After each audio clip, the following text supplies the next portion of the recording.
reiterate that our process prioritizes integrity over convenience. Every candidate must earn their place through honesty, compliance, and merit. Number 4, gender representation. Of the 146 qualified candidates, only 23 are female, while 123 are male. A stark gender disparity that cannot go unnoticed. Regionally, the figures are as follows. West Coast region, 39 candidates filed in their nomination, of which 32 are male and 7 female.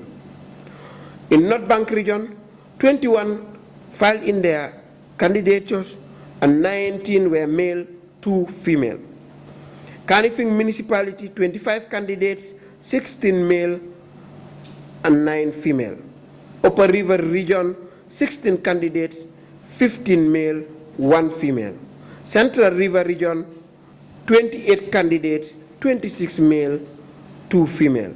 Lower River region, 17 candidates, 16 male, 1 female. Banjul, 3 candidates, 2 male, 1 female. This yields a total participation rate of 85% male and 15% female. While we celebrate every nomination and the bravery it takes to step forward, we must confront the sobering reality that marks a serious regression for the National Youth Parliament. Our current cohort stands proudly at 47% of female representation, a record we have championed with pride as a symbol of progress and inclusion. Therefore, this sharp decline in female participation is not just disappointing, it is a call for action. It challenges us to dig deeper into the barriers that young women face in accessing political spaces. It compels us to reflect on how our systems supports networks and societal expectations may be failing them. We cannot and must not allow these backslides to define us as young people of this country. We urgently call on all stakeholders, civil society organizations, government agencies, educational institutions, traditional leaders, families, and development partners to rally together to invest meaningfully and intentionally in preparing and encouraging young women to pursue public leadership roles.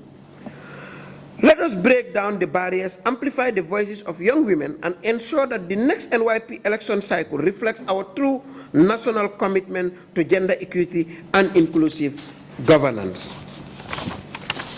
5, engagement with the IEC and capacity building. A milestone in this process has been our strategic collaboration with the Independent Electoral Commission, which we have just known that is the national electoral body in this country.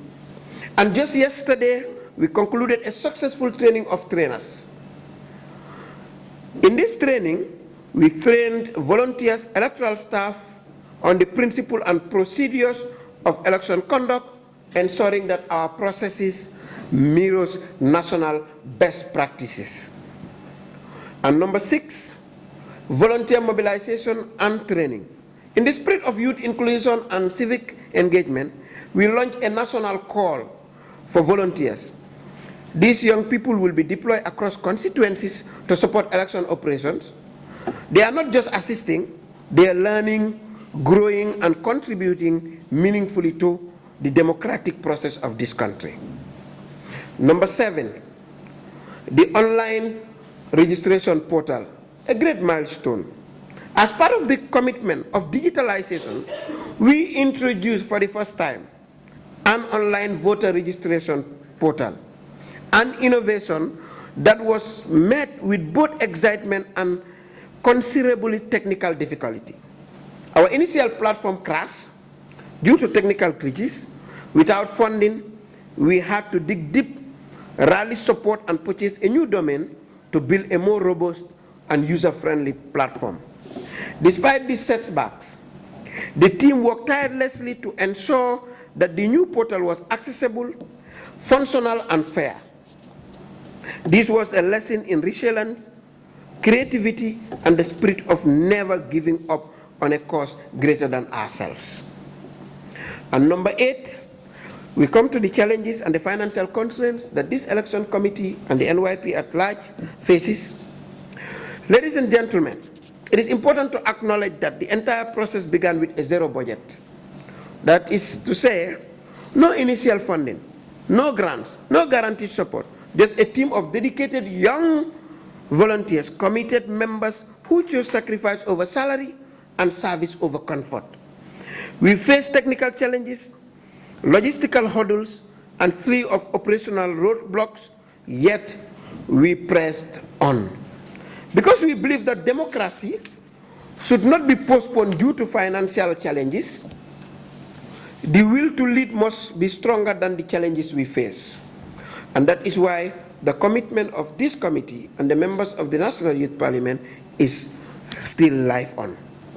Number 9, to also recognize what lies ahead of us. As we move closer to the election, the following stages remain. 1, publication of voter register list, which we have already done after the vetting. The regional deployment of volunteers, which we will also do. The supervision and election structures for the elections day. The conduct of the elections in all constituencies. Results declaration and the nomination for reserve seats. Eventually, the last will be swearing in of a new cohort of young or youth parliamentarians. Finally, the call for action. To our stakeholders, development partners, civil society, state institutions, and the private sector, we issue this urgent call: support this process, own this process, defend this process. The National Youth Parliament elections are not a ceremony. They are a platform for civic education, democratic participation, leadership incubation, and social transformation. Let us remind ourselves, this is the first electoral process of its kind in the history of the National Youth Parliament. It is not without its shortcoming, but it is rich in vision, ambition, and courage. Even stumble in a step forward, every criticism is a chance to grow. Every youth engaged is a future leader shaped.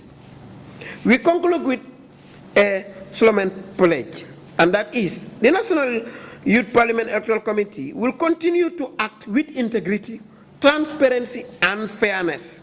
We are guided by our Constitution, we are grounded by our laws, we are inspired by the hopes of every young Gambian who dreams for a better nation.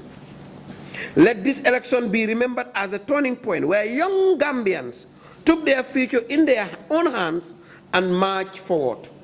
Not with fear, but march forward with a faith. On that note, I therefore thank you all, and may the spirit of participatory governance and youth leadership live on in the Gambia and beyond. Thank you very much. Thank you. If you have any questions, you can raise your hand, tell us your name and your media house. Yes? I am Emily Caesar, the Holy District. You made mention of few reasons why some candidates were disqualified. And the reasons limited to those ones that you mentioned were their reasons that can make a candidate disqualified.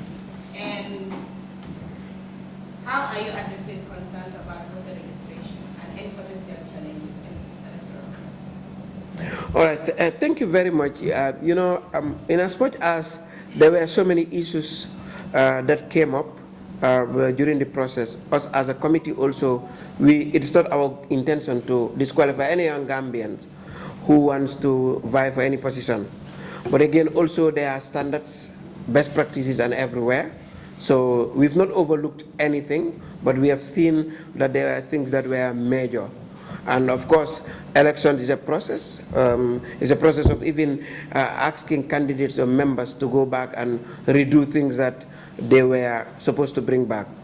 Fortunately for us, the young people of this country were so committed in a form that they have mostly mostly met the criteria of all the things that they were asked, including the registration, the nominations, which were main criteria for organized groups to be able to ensure those things. So these were the limitations that we have for these candidates, and that is what we took up as challenges that we have, and just knowing that they are grave, we can't overlook them. But notwithstanding, there were some issues, but they are not that major that requires, for example, if you forgot to bring your passport photo, it's just a matter of asking you to bring a passport photo. If you forget to write, for example, telephone number, it's just a matter of telling you, can you write your telephone number on the form? Those are oversights. It's different from the major or grave issues that can have a big implication on the entire process. So we've just looked into that.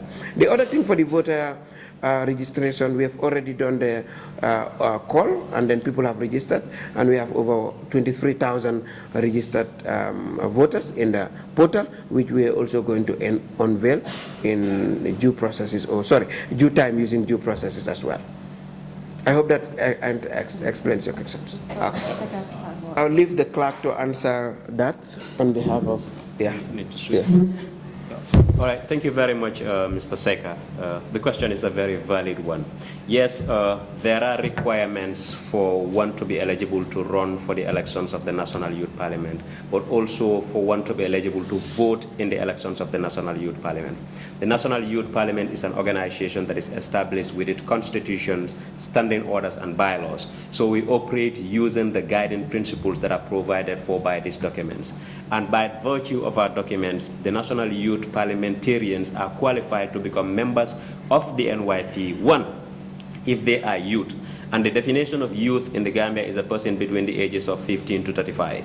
Two, these young people must not be affiliated openly to political parties.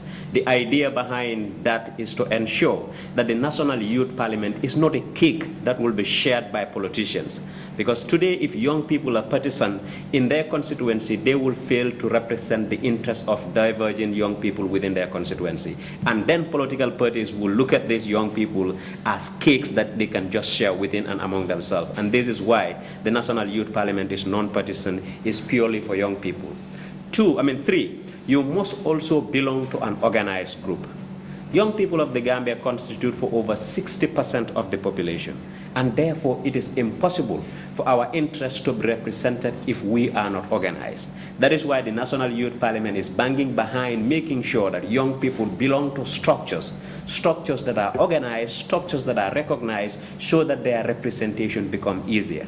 So these are the qualifications. And another criteria is that you must not be in any conflict with the law.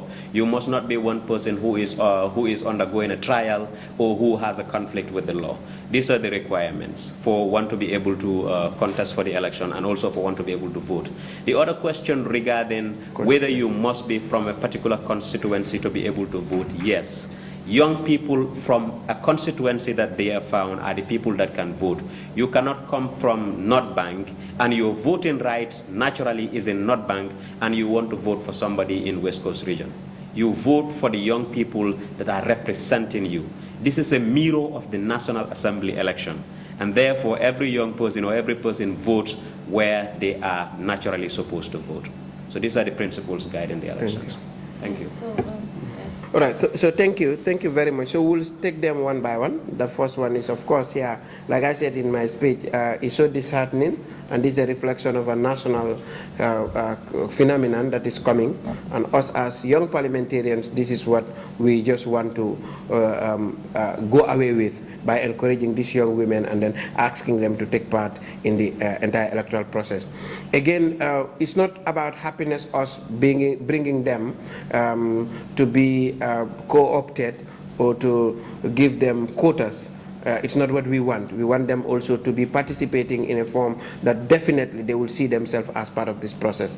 But that is what we will resolve to, and that is what also the National Youth Parliament Constitution calls for, that there will be a reserve seats and for women or young ladies in all the 7 regions, and each of them will have a representative in that, and it's going to be a lady or a female between the ages of 15 to 35. So that is one way that we are bringing them. Of course, I reiterate that it's not what we want. We want them to participate fully and take part in those processes that we are talking about.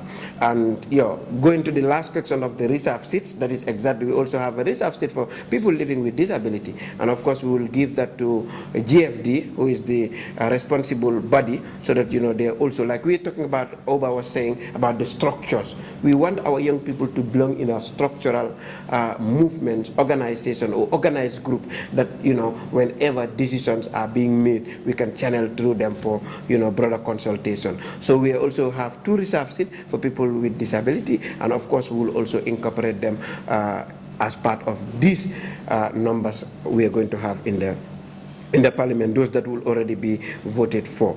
So maybe the final question about the Yes, the modalities. So the modalities, yeah, okay. With your permission, I will add a little That's bit. fine. With regards to the 15% that we've had for the voter registration this time around is unprecedented. It's something that we've never saw coming. The present cohort of the National Youth Parliament has 47% women representation. Wherever we go, we boast around with that. We are the only organization in this country with 47% women representation in the parliament. And that is what we've been boasting around with. Just to come and see this election and we have 15% of people contesting. However, it is also important to contextualize that, because that does not give the reflection of the number of people that will constitute the percentage of the people that will make it to parliament, because these are just the contestants. So if all these 15 women contesting or ladies contesting win, they will constitute for over 30% or more. That is how percentages work. This is 15% of 149 people. The parliament is going to be constituted of 64 people. Now, of 64, if all the 15 win, that's a better percentage. But again, what are we doing to ensure that we bridge the gender gap? In our constitution, we deliberately ensure that there is reserved seats for women representation, and that is 7 reserved seats. In each administrative region, 1 woman or 1 lady will be nominated to sit in the National Youth Parliament. That is deliberate and is a reserved seat. That is outside of the election. When the election is done, we have processes that will be used by regional youth structures to nominate their women representative. We also have 2 reserved seats for the persons living with disability, which is also coordinated, just like the chairman said, by the GFD, the Federation of the Gambian Federation of the Disabled. They will nominate 2 people that will make it to parliament. So basically, this is how we go about with regards to that. You talked about the issues of the volunteers. How do we identify our volunteers? We open a call for volunteers, and the volunteers are supposed to be also young people between the ages of 15 to 35. Because like we have in our speech, this is youth-led, it's youth managed, and it's youth implemented. Everything that will be done in the election is done by young people, except for the fact that we partner with the IEC. So these young people are going to be, they've been applying. We've received over about 60 applications from young people, or even more. Now, these young people that have applied, their applications are going to be reviewed, and these are the people that are going to be identified to help participate in the elections, to help increase our human resources in conducting the elections. And again, these people, if they've registered, just like you've asked, they are qualified to vote. So we ensure we post them in the constituencies where they're going to vote, so that they can perform their task there and be able to vote from those constituencies. Right. With the advent of social media, and then smartphone and everything, we know that it's reality. Some people might not have access to definitely reality. So what we did was we used our regional representatives and clerks, and these were also information that we sent to say that if you want to register and you don't have access, you can go to the nearest offices that we have in the regions for them to assist you to register. But again, just to explain also, it was a very simple form that could even be used on phones, and especially when you can use TikTok, WhatsApp, anywhere, you could use those phones to use them. But again, like you said, not everybody had access, but also we gave an allowance and information for people to go to our regional representative, where we have our regional clerks who were there to assist them on the registration of forms. And of course, we had one of our clerks who was with us yesterday and was giving us feedback on how he was helping people during the process of that registration. Yeah. It's not funded by the government. is a youth-led organization that works on civil society work, that what gives its funding. But also to recognize that we have good partners. We have been partnering with the government through the Ministry of Youth and Sport, and we've also had development partners, especially the UN agency, the European Union, and other entities in this country who are ready to support and are willing to continue this journey with us. So we are also knocking their doors, and they're also very interested in this project. So we will see how that goes, and then we have the commitment of moving. But they are very much interested, and we are also continuing to knock the doors of the development partners, especially the UN agency and the European Union. Okay, so upon knocking their doors for funding and other form of assistance, how is their response to that? Yeah. Yes, carry on. I will take some part of it. Yeah. I'm very passionate about this.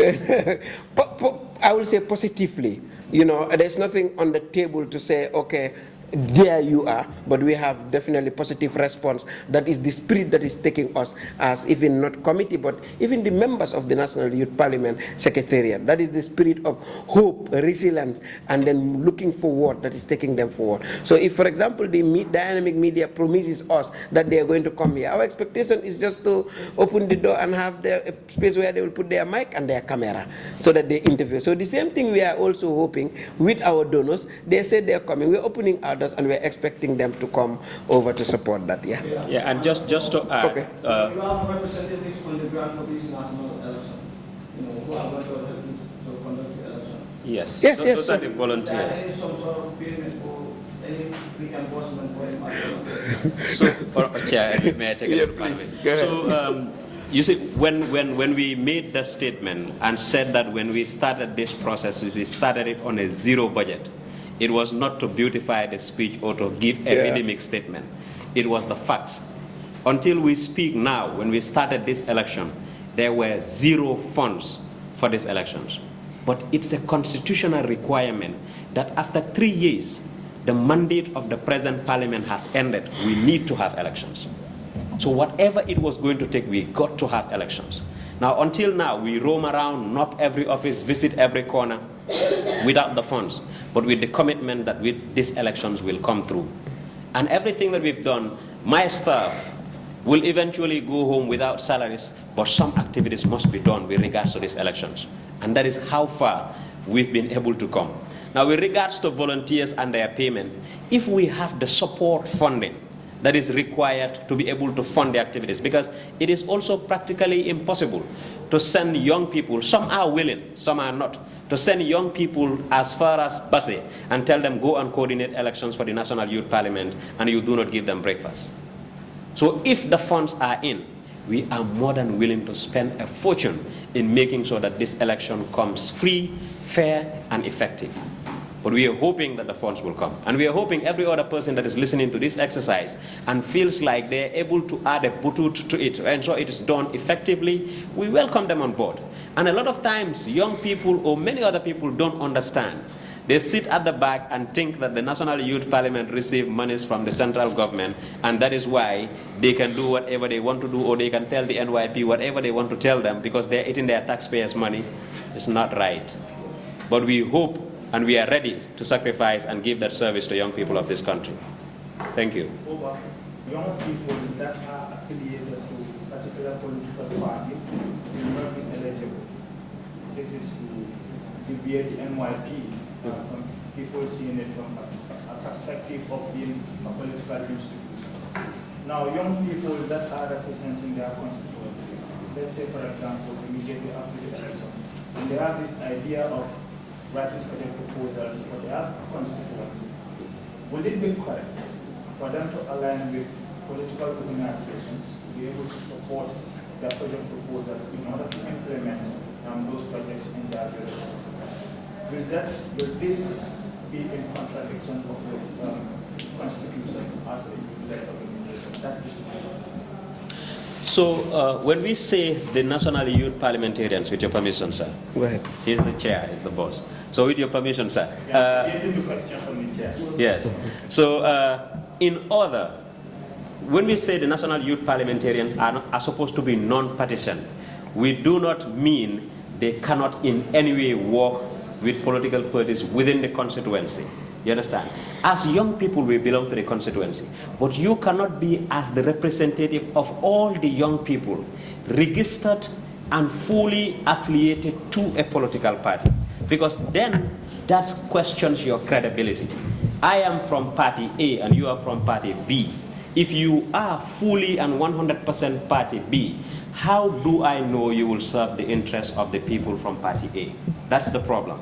But having to join programs and join engagements with the political parties, that is not a problem. The National Youth Parliamentarians are organizing town hall meetings for National Assembly members in their own constituency. And National Assembly members are political.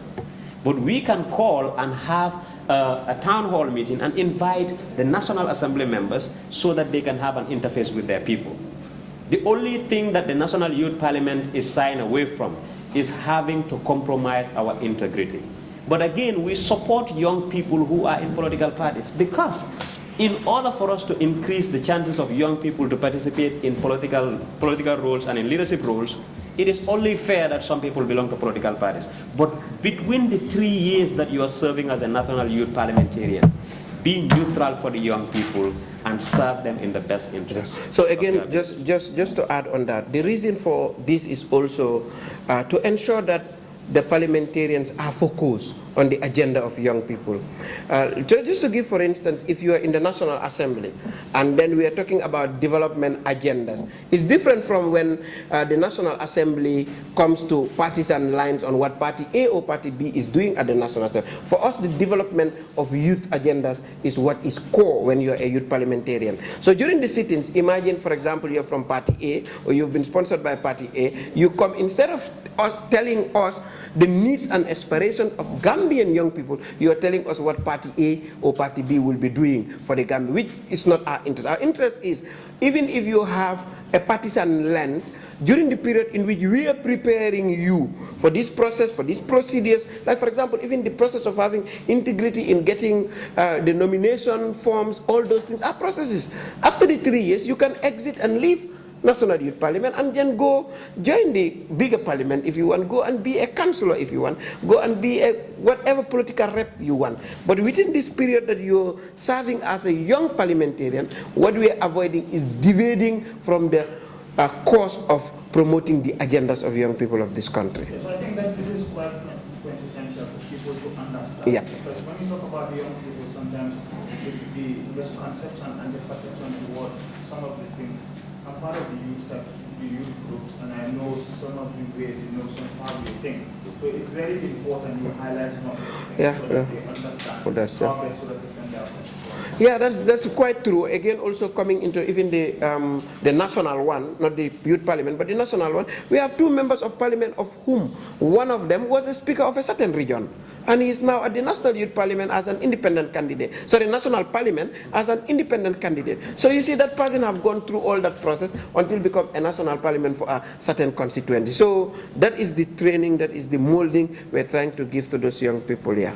Yeah, so any other question? And also, for purpose of leadership, after you give us the dates and when voting starts and ends, and when the media will divide the So, yeah, there will be, we'll also do a call for, like, okay, just to tell you, this is going to be a mirror of a national election. And like we said, apart from the national election that we have in the Gambia, this is the most ambitious election that an organization is taking right now. And even that is even has been acknowledged by IEC themselves, who are supporting us in this process. So we are going to have external observers. We're also going to have media representatives in this polling station. We'll accredit them as well. We'll give them accreditation. Again, the elections we're going to come up with a calendar, and that will be shared with the media and then the public. So we will be finalizing the calendar this week, and then that will also be shared, just to avoid giving wrong dates, wrong information. But the process of voting will all be the same, from 8 to 5, and all those processes that we know, everything that has to be entailed in a more mannered and credible process with using the fair and equitable principles in terms of having everyone access, and everything will be in place to ensure there's transparency. Yeah, and it's also going to be paper ballot. Like we're going to use a paper ballot. For your information, we'll not be using marble, also we'll be using a paper ballot. And each of these people that are going to be candidates, their pictures and their names will be on those papers for people that are voting. We'll also be doing desensitization as we're doing on our social media and sharing with our other platforms. We will be enlightening the people and educating them on how to do the ticking, how to make the coloring, how to make the thumbprint, and then everything that are involved in those processes. Yeah.